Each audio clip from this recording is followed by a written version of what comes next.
Welcome back, everyone. Back in August this year, PDP chieftains bragged about defeating the APC at the center, preferably President Buhari. They prayed at a time for him to regain his health. And probably with 2019 in mind, President Buhari is asking for more time. He said they are just getting started.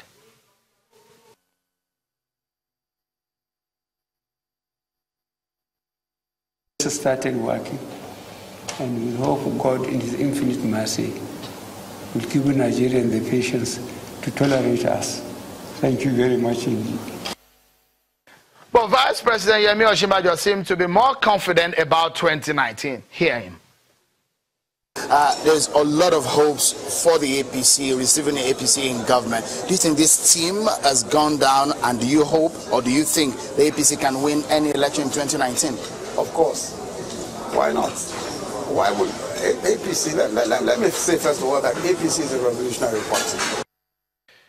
Well, almost everyone has lent a voice to the restructuring debate. Whether for or against, the details are still sketchy. So are the propositions to break it down we are put together in this piece? Watch.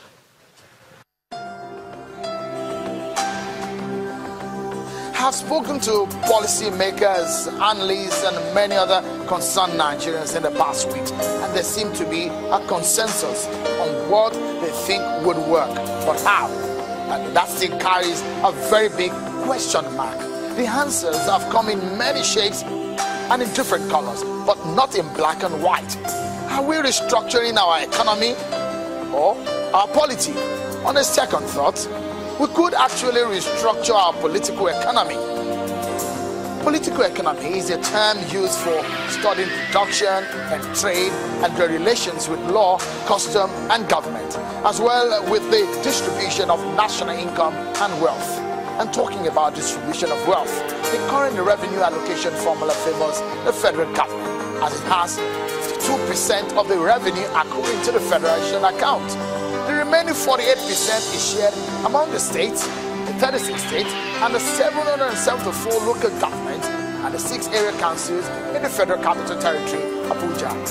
That explains the viability of many states. The argument is the chunk of the power resides in Aso Rock and its environs.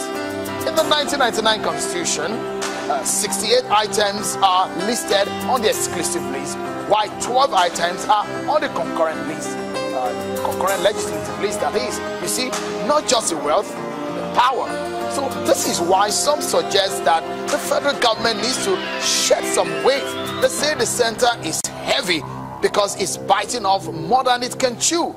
And of all of the agenda mapped out for the amendment of the 1999 Constitution by the National Assembly, the evolution of powers has come for many years and has remained on top days ago. Devolution of power made its way into the Nigerian lawmaking chambers, but it suffered a convincing defeat, crushing the hope of a semblance of restructuring in the 1999 Constitution amendment process. Lawmakers embarked on that. Well, now, let's look at other options. Regionalism. Should we just collapse some of the existing states and return to 6 states, regions, or 12 states? Well, the journey here seems far genius. Not even the greatest political scientists of our time have been able to predict the kind of upset this would create. But does restructuring amount to secession or self-determination? Maybe not. Maybe it is meant to douse tension, extinguish agitations, and silence naysayers who don't believe we are together better or better together.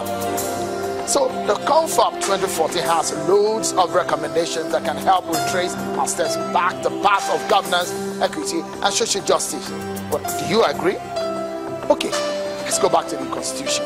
Should the dents of the 1999 Constitution be fixed in piecemeal to make it more people-friendly? Already, some say that is like spraying a car with a bad engine. So is it better to overhaul the entire document to accommodate today's realities and dynamics? Oh, wait a minute. Shouldn't we just adopt the 1963 Constitution? At least the military did not have a hand in it.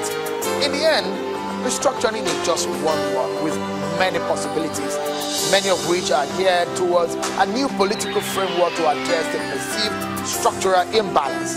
It is an ongoing debate, and it seems like an endless one. But before we go any further, to ask ourselves any more questions, which of these is the government of the day willing to commit to or even consider? And well, that's our show for today, everyone. Many thanks for being part of it. I'm Sean Kimbaloe. Bye for now.